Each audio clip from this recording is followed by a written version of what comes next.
伙，你这条命，我今天收定了。老师不能继续陪在你身旁了。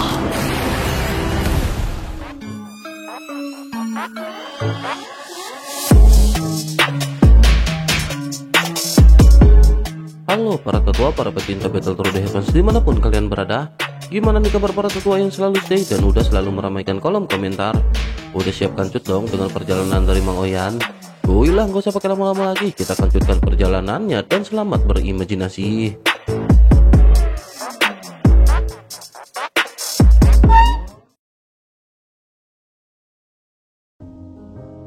Cerita masih berkancut dengan Xiaoyan yang pada saat ini dikurung dalam alam dewa keabadian milik pria jelek yang bernama Alam Kebingungan. Tidak ada serangan apapun, tetapi di bawah tangan hitam raksasa yang menarik perhatian Xiaoyan. Pada saat ini kekuatan ki dan darah di tubuh Xiaoyan dengan cepat diserap olehnya.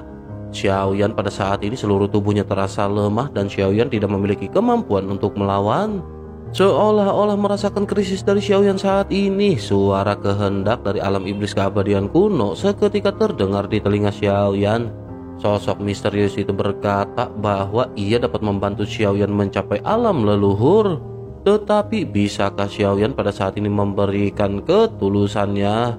Xiaoyan pada saat ini terdiam menatap ke arah tangan hitam raksasa di tanah putih yang telah menggenggam erat Xiaoyan. Hal ini membuat Xiaoyan sama sekali tidak dapat bergerak. Seluruh dunia di sini sepertinya terbalik secara horizontal dan Xiaoyan sepertinya terjebak pada dinding putih. Telapak tangan hitam pada saat ini merambat di sekitar tubuh Xiaoyan dengan liar. Jari-jari dari tangan ini seketika memasuki setiap rongga yang terbuka di tubuh Xiaoyan. Mereka masuk jauh ke dalam mulut, rongga hidung, dan dimanapun mereka bisa masuk. Dibandingkan dengan kehilangan tenaga dan darah di tubuhnya, rasa panik tak berdaya ini justru lebih terasa tidak nyaman. Pria jelek itu pun tersenyum menatap ke arah jari-jari yang menari-nari di udara menyelimuti tubuh Xiaoyan. Selanjutnya, tangan-tangan hitam raksasa ini juga tiba-tiba menggunakan kekuatannya untuk mematahkan lengan Xiaoyan. Suara retak tulang terdengar keras bersamaan dengan Xiaoyan yang pada saat ini berteriak menyedihkan. Tidak hanya itu, setelah lengannya patah, tidak terkecuali kaki Xiaoyan juga pada saat ini dipatahkan. Banyak jeritan pada saat ini keluar dari mulut Xiaoyan bersamaan dengan banyak anggota tubuh yang dihancurkan. Xiaoyan pada saat ini menggertakkan giginya dan Xiaoyan mulai menanggapi perkataan dari kehendak alam iblis keabadian kuno.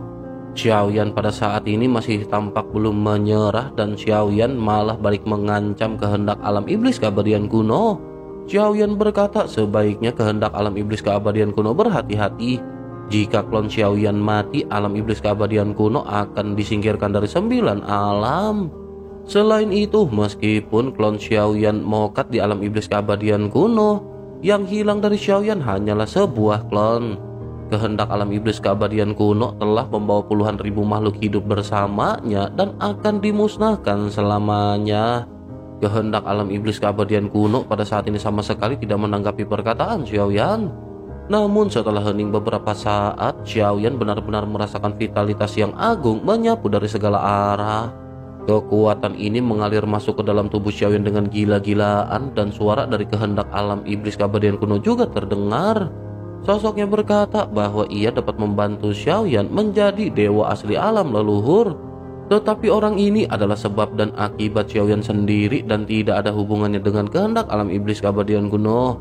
Dengan begitu ia tidak akan bisa membantu Xiaoyan untuk menghabisinya dan keberhasilan atau kegagalan semuanya bergantung pada Xiaoyan.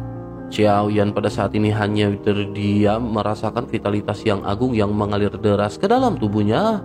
Pada saat yang sama, segel bintang 9 di antara alis Xiaoyan juga mulai berdetak dan bersinar. Kekuatan dunia yang terkandung di alam iblis keabadian ini juga benar-benar dengan gila-gilaan merasuki tubuh Xiaoyan. Tubuh fisik Xiaoyan pada saat ini tampak seperti lubang hitam yang menyerap semua energi. Pria jelek itu pun seketika sedikit ragu sebelum akhirnya bergumam, mungkinkah orang ini akan menerobos saat ini? Sosoknya tampak sedikit terkejut melihat segel bintang Xiaoyan yang berdetak di tengah alisnya. Xiaoyan memancarkan energi dan darah yang agung.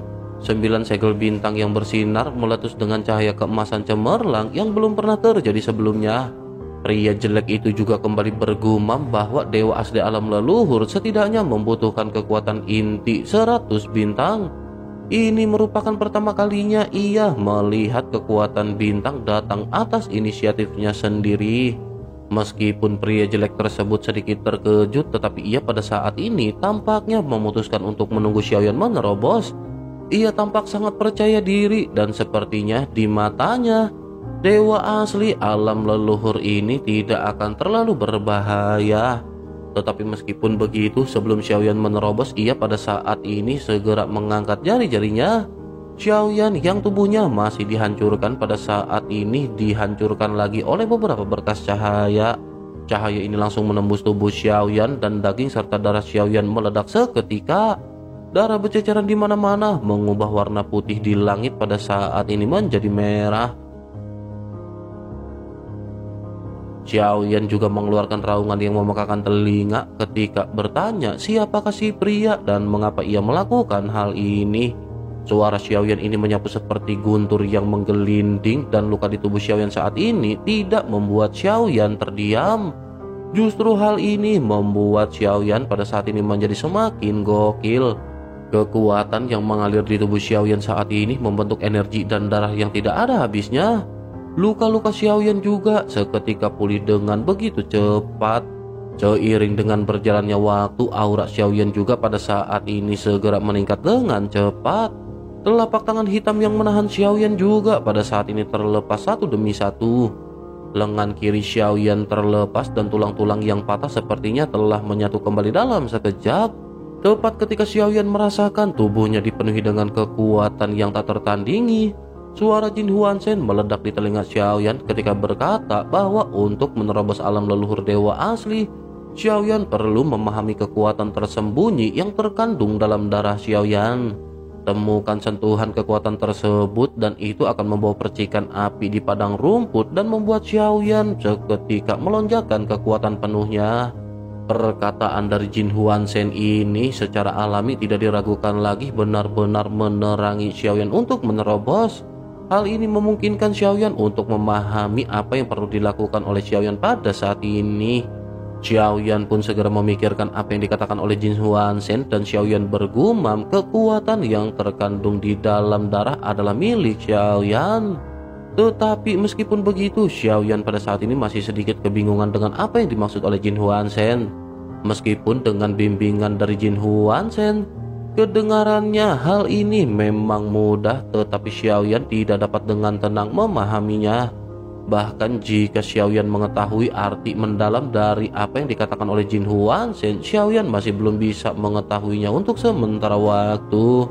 Sangat sulit bagi Xiaoyan untuk bisa menyadarinya pada saat ini, dan Xiaoyan terus-menerus memikirkannya.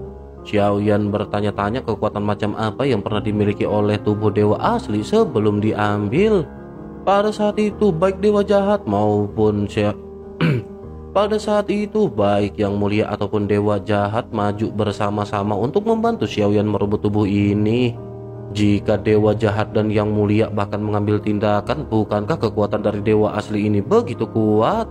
Setiap dewa asli alam leluhur perlu membangkitkan kekuatannya sendiri. Oleh karena itu Xiaoyan sekarang harus tahu apakah klon dewa asli ini memiliki kekuatan dan apa kekuatannya sebelum ditekan dan disegel. Xiaoyan berpikir bahwa pada saat ini sosok yang bisa ditanyai oleh Xiaoyan adalah Yongdong ataupun Goyan. Tetapi Xiaoyan tidak yakin dengan jawaban keduanya, dan Xiaoyan memutuskan untuk bertanya kepada Jin Huanzhen. Mungkin Jin Huanzhen merupakan satu-satunya yang bisa memberikan jawaban akurat yang diperlukan oleh Xiaoyan. Xiaoyan pada akhirnya dengan tegas berkata agar Jin Huanzhen pada saat ini tolong merasakan hal ini dengan baik. Tubuh asli Xiaoyan pernah menjadi yang terkuat di antara klan dewa asli mereka. Apakah pada saat ini Jin Huanzhen tidak mengenali tubuh tersebut? Jin Huanzhen pun sedikit terdiam. Tetapi meskipun begitu, Jin Huanzhen pada saat ini masih mengikuti perkataan Xiaoyan. Bagaimanapun ia merasa bahwa Xiaoyan adalah dewa jahat. Jin Huanzhen juga berpikir bahwa dewa jahatlah yang telah mengambil klon dewa asli yang pada saat ini digunakan oleh Xiaoyan. Setelah beberapa saat, Jin Huan-sen merenung, pada akhirnya sosoknya segera berkata kepada Xiaoyan. Ia menjelaskan bahwa Ki dan darah ini tidak memiliki kekuatan khusus. Paling-paling ia hanyalah garis keturunan inti dari klan dewa asli. Sepertinya ia juga belum membangkitkan kekuatan Ki dan darahnya pada saat ini. Mendengar hal tersebut, Xiaoyan pada saat ini masih tidak ingin menyerah dan terus-menerus membantu Jin Huan-sen untuk mengingat. Xiaoyan berkata sebaiknya Jin Huan-sen mengingatnya dengan hati-hati. Ia ingin tahu apakah ada leluhur klan dewa asli yang menghilang atau orang kuat dengan tingkat jenius yang juga menghilang. Jin Huan-sen kembali merenung dan bergumam jika mengenai leluhur dan orang jenius yang menghilang. Sepertinya memang ada beberapa, tetapi mereka semua dipastikan telah mokat. Xiaoyan pun kembali memancing Jin Huan-sen dengan berkata agar Jin Huan-sen menceritakan tentang salah satu yang paling membuatnya terkesan. Jin Huan-sen sambil merenung berkata bahwa ia masih ingat salah satunya. Itu adalah hal yang paling disesalkan bagi klan dewa asli. Ia merupakan putra generasi ke-13 dari Raja Dewa Asli. Sesungguhnya setelah anak-anak dari klan dewa asli lahir, mereka akan terus mengembangkan dirinya sendiri selama ribuan tahun. Selama periode waktu ini mereka akan berubah menjadi meteorit dan mengapung di kehampaan. Seiring dengan berjalannya waktu, hal itu akan menarik keterikatan ruang yang rusak di kehampaan. Meteorit terbang yang tak terhitung jumlahnya akan seketika terpengaruh oleh mereka. Setelah akumulasi terus-menerus, mereka akan menjadi semakin besar dan berubah menjadi bintang.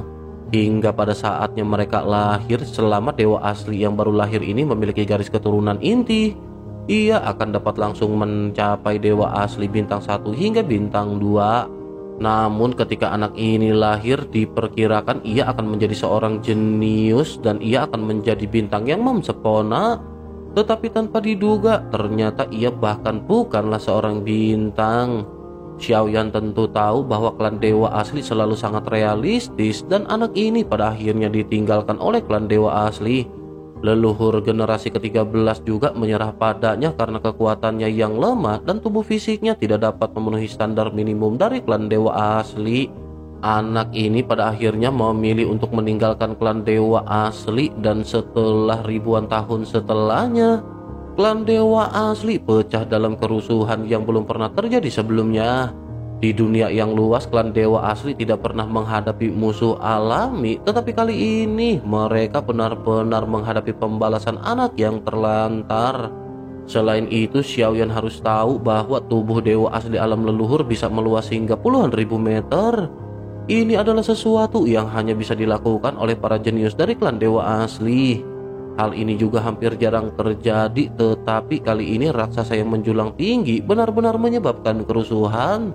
Bahkan ukuran para dewa asli yang tingginya 10.000 meter hanya dapat dikatakan 1/5 dari ukuran sosok tersebut. Ini adalah tubuh dewa asli terbesar yang pernah dilihat oleh Jin Huan-sen.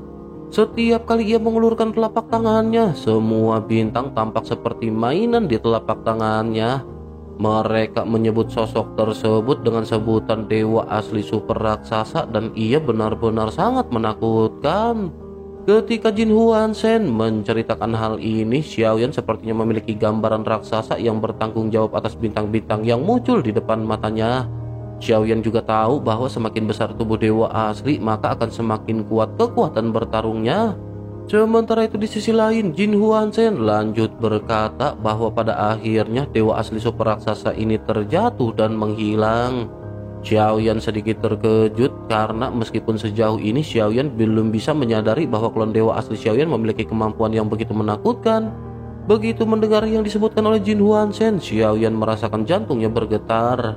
Xiaoyan juga segera teringat ketika Xiaoyan merebut tubuh klon dewa asli di mana ada bayi raksasa besar muncul di benak Xiaoyan.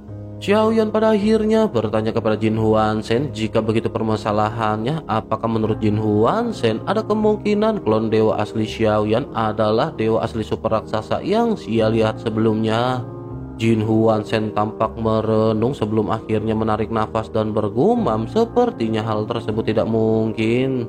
Xiaoyan seketika mengerutkan kening dan Xiaoyan kembali bertanya apakah dewa asli super raksasa ini memiliki karakteristik. Jin Huanzhen pun menjelaskan bahwa ia belum pernah mendengar sesuatu yang istimewa tentangnya.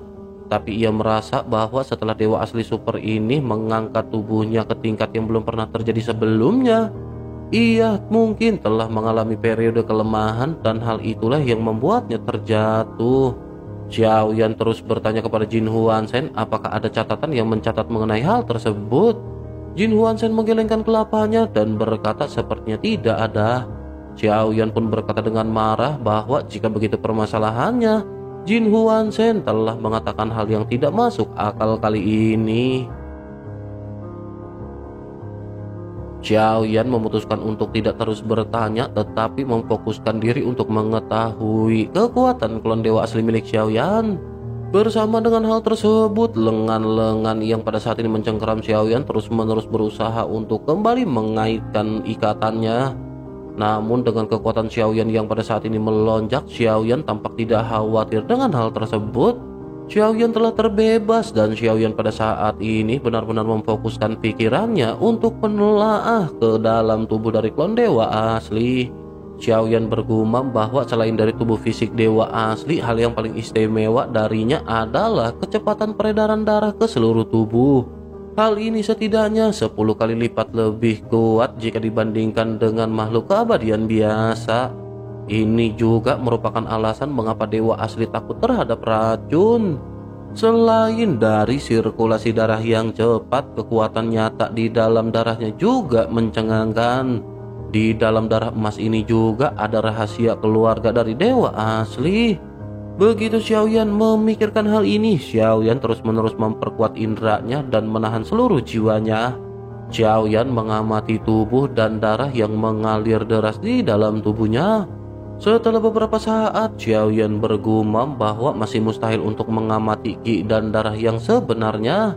Terlebih lagi ketika tubuh dewa asli berubah, Xiaoyan tidak tahu bagaimana kondisi darah di dalam tubuhnya.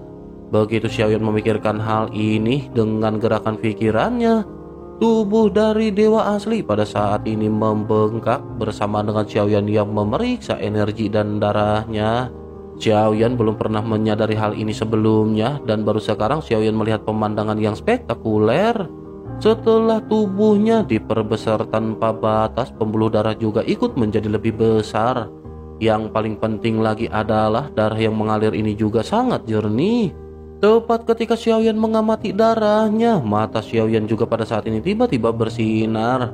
Di antara darah ini terdapat bola emas yang tak terhitung jumlahnya dan tiba-tiba Xiaoyan melihat ada salah satu yang berwarna emas gelap. Xiaoyan terkejut dan bertanya bagaimana mungkin ini bisa berbeda.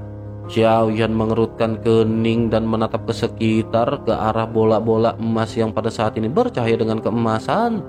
Xiaoyan lanjut bertanya-tanya apakah ini adalah kekuatan yang terkandung di dalam darah Xiaoyan. Bersamaan dengan pemikiran ini, Xiaoyan segera mulai mencoba menyentuhnya dan saat jiwa Xiaoyan merasakannya, seluruh tubuhnya tiba-tiba bergetar seperti guntur yang menyambar.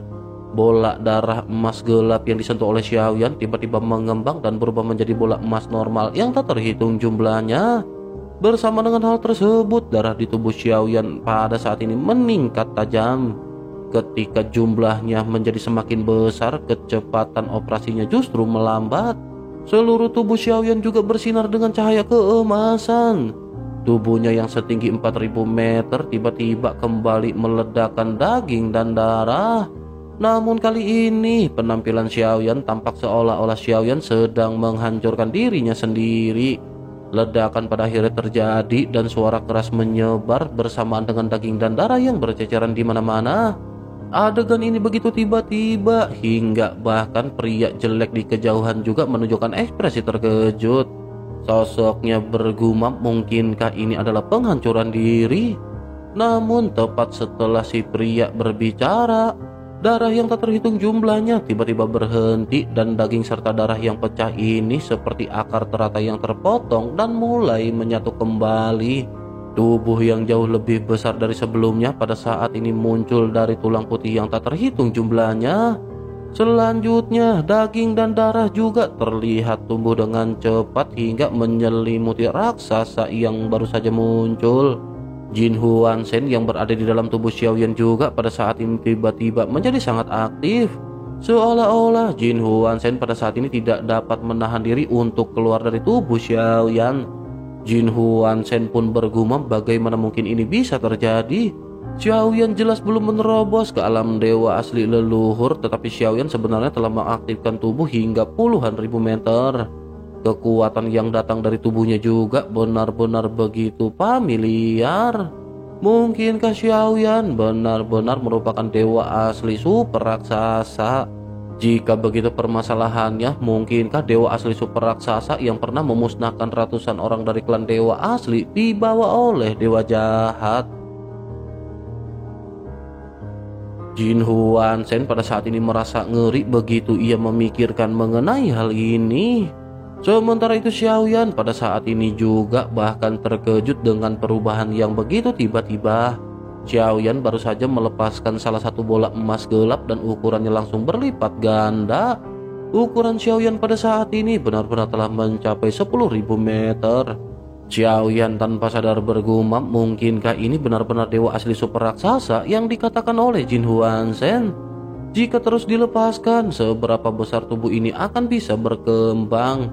Pria jelek di kejauhan juga pada saat ini tampak dengan kesabaran menunggu Xiaoyan dan memandang ke arah sosok raksasa yang baru saja muncul. Sosoknya bertanya, dewa asli macam apakah ini? Ia belum pernah melihatnya sebelumnya dan dewa asli secara fisik dapat menembus hingga 10.000 meter. Namun kali ini ia menemukan bahwa sosok Xiaoyan bisa mencapai ukuran 10.000 meter sebelum mencapai alam dewa asli leluhur. Jika begitu permasalahannya, maka pertempuran ini akan segera menjadi menarik. Si pria pada saat ini tersenyum dan sosoknya tampak benar-benar menunggu Xiaoyan untuk menyelesaikan penerobosan. Sementara itu Xiaoyan pada saat ini tiba-tiba mengalami perasaan kesurupan dan perasaan pingsan menyelimuti dirinya. Saat kegelapan menyapu tubuh Xiaoyan, cahaya keemasan yang terang tiba-tiba meletus. Begitu Xiaoyan mengembalikan kejernihannya, Xiaoyan melihat lebih dekat di mana dewa emas muncul di hadapan Xiaoyan. Saat Xiaoyan melihat dewa emas ini, Xiaoyan seketika tercengang. Xiaoyan menyadari bahwa dewa emas ini telah muncul ketika Xiaoyan menerobos keabadian kaisar. Saat itu di hadapan dewa emas ini Xiaoyan tampak seperti seekor semut dan ukurannya benar-benar sangat besar. Namun kali ini dari segi ukuran Xiaoyan tidak terlalu berbeda dengan dewa emas di hadapannya. Namun sebelum sempat Xiaoyan pada saat ini mengeluarkan kata-katanya, sesosok tubuh tiba-tiba memukul perut Xiaoyan dengan cepat sehingga Xiaoyan pada saat ini tidak menyadarinya. Xiaoyan menjerit sambil menyemburkan darah dan seluruh tubuhnya melengkung sebelum akhirnya Xiaoyan terlempar mundur. Selanjutnya kembali terdengar suara teredam dengan tubuh Xiaoyan yang terus-menerus dipukuli dengan keras. Xiaoyan tidak bisa melihat siapakah sosok yang pada saat ini menghantam Xiaoyan. Xiaoyan pada akhirnya memutuskan untuk mengecilkan tubuhnya ke ukuran normal dan barulah pada saat ini Xiaoyan melihat sosok yang menyerangnya. Sosok ini adalah kucing ungu tanpa bulu dengan telinga tinggi dan tegak serta kelopak mata terkulai dan kulit yang sangat kendor. Kucing ini persis seperti yang Xiaoyan lihat ketika Xiaoyan datang ke keabadian kaisar. Kucing ini adalah salah satu kehendak dari Senshi, yakni keabadian. Sosoknya juga dikenal sebagai dewa keabadian dan Xiaoyan pada saat ini mengerutkan kening. Sementara itu kucing di hadapan Xiaoyan bertanya mengapa Xiaoyan masih sangat lemah dan kapankah Xiaoyan bisa melawan. Xiaoyan menyeka darah di sudut mulutnya dan Xiaoyan tidak menyangka akan datang ke sini saat ini dan melihat dewa abadi yang merupakan wasiat dari Senshi. Begitu Xiaoyan menstabilkan tubuhnya, Xiaoyan pada saat ini mengetahui bahwa ini merupakan sebuah rintangan. Xiaoyan tidak takut kepada dewa keabadian. Xiaoyan juga tahu bahwa ruang ini sama seperti ruang yang berada di pagoda pemurnian yang memiliki tujuan untuk mengasah kekuatan tempur. Xiaoyan pun segera menangkupkan tangannya dan berkata bahwa Xiaoyan berharap senior mengajari Xiaoyan. Mendengar hal ini, si kucing segera berkata bahwa Xiaoyan benar-benar berani menantangnya. Sosoknya lanjut tertawa dan lanjut berkata bahwa Xiaoyan hanya perlu menerima gerakannya. Jika Xiaoyan tidak mokat, maka si kucing akan dapat membantu Xiaoyan. Xiaoyan pun kembali menangkupkan tangannya sambil mengangguk dan berkata bahwa Xiaoyan menunggu senior mengambil tindakan.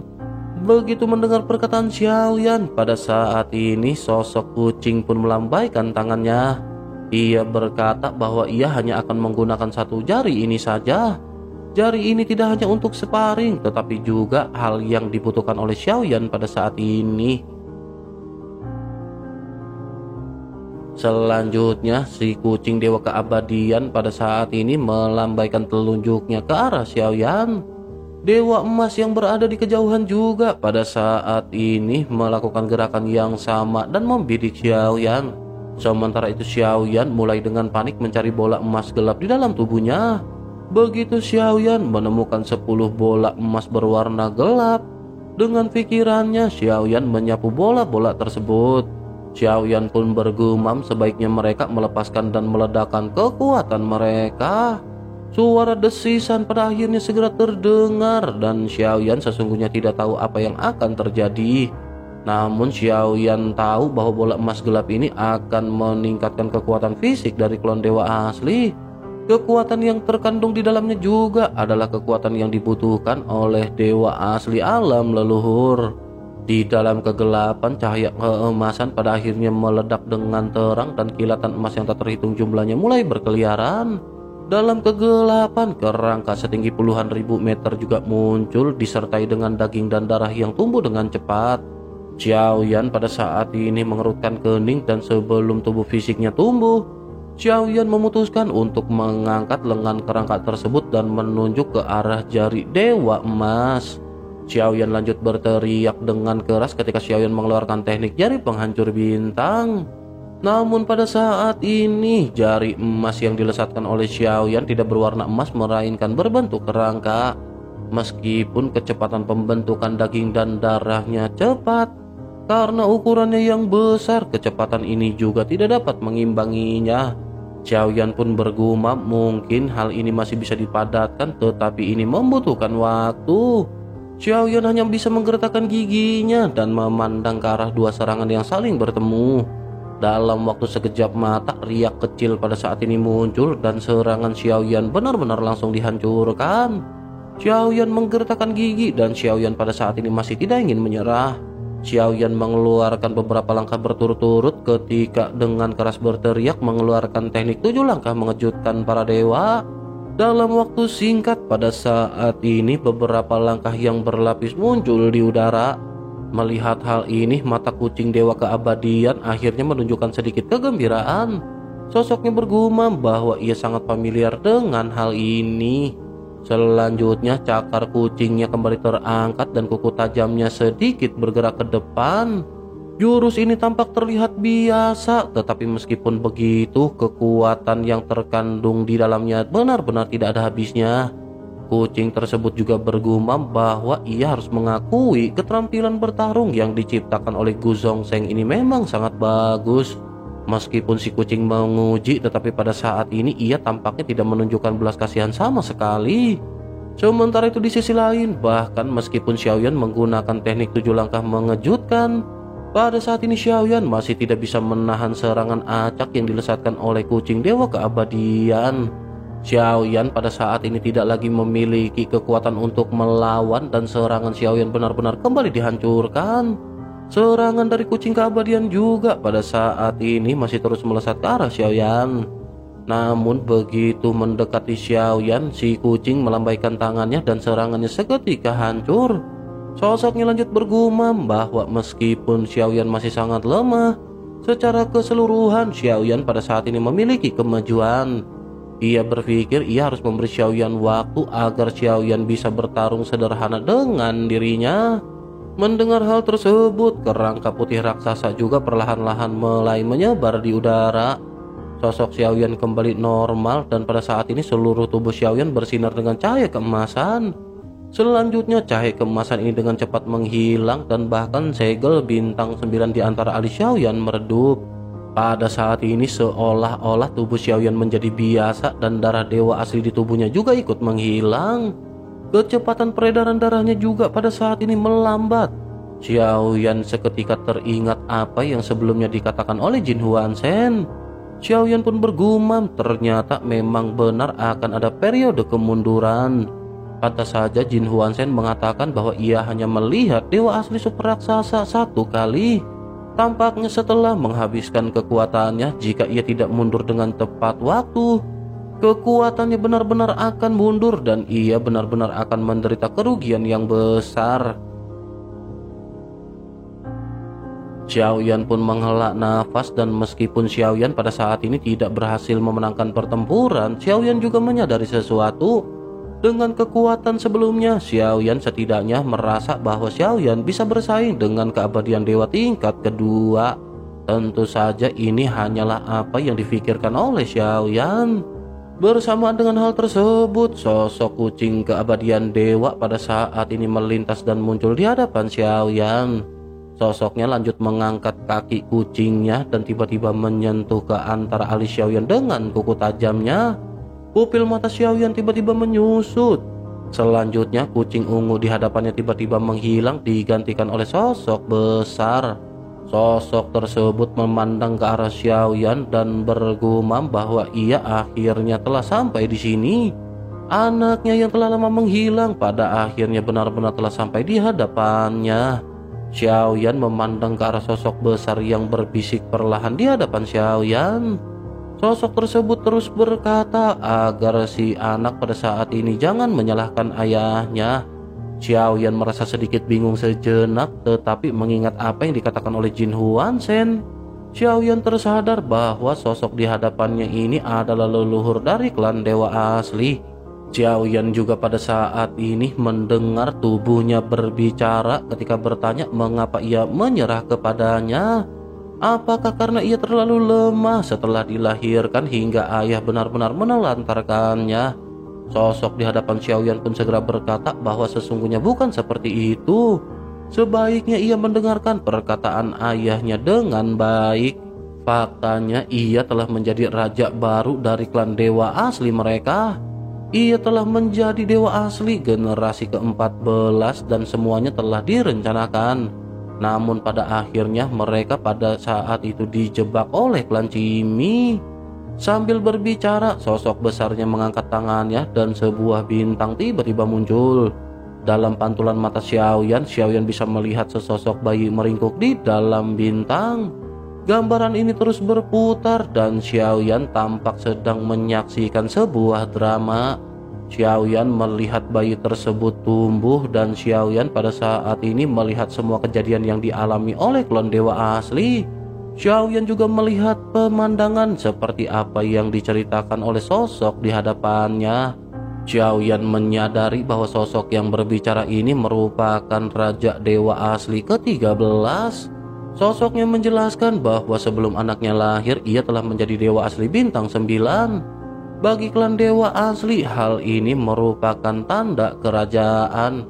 Tetapi meskipun begitu, pada saat ini Xiaoyan melihat beberapa sosok yang muncul dari luar bintang. Sosok-sosok ini melakukan penyerangan dan berniat untuk merebut tubuh si bocah. Namun dengan penghalang dari raja dewa asli ke-13, mereka hanya bisa mengambil kekuatannya tanpa bisa menguasai tubuh si bocah. Gambaran kesedihan pada saat ini melintas di wajah Xiaoyan dengan sosok si bocah yang benar-benar telah kehilangan kekuatannya. Untuk membantu bocah tersebut terus bertahan hidup, Raja Dewa Asli ke-13 pada saat ini mengorbankan kekuatannya. Ia menggunakan teknik terlarang membunuh dan menukar kematian dengan kehidupan. Sosoknya lanjut bergumam bahwa mulai sekarang tanda raja akan menjadi milik anaknya.